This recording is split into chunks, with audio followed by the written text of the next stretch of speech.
So, do you want to be a better public speaker? Well, if you do, then here are three places I would start.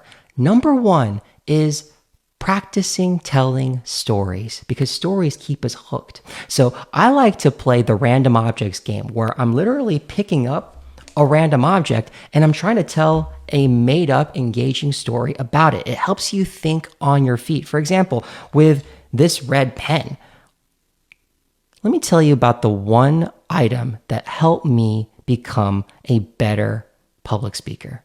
This pen. Why? Well, this was the actual pen that I used to practice enunciation exercises because I used to ramble and mumble and no one could understand me.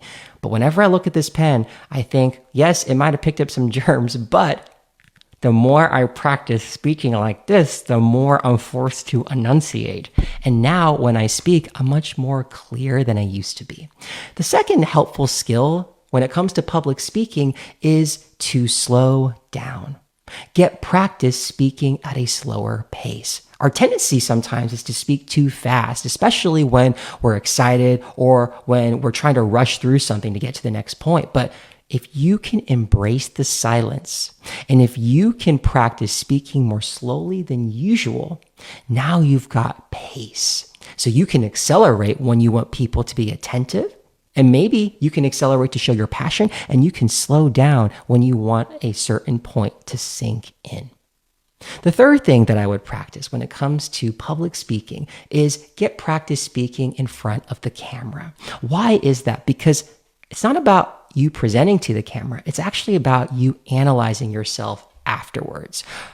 Sometimes people don't even think to watch themselves, but I watch every recording that I put out there. And I can tell you every single day, there are things that I pick up on like, ooh, I could have done this better around my delivery, or, oh, I could have said a different word here or there. You are your best critic, but the only way you can is if you give yourself the opportunity to analyze yourself. So go out there and record yourself. And if you want to become a better public speaker, I strongly encourage you to take my free 7-day speaking course.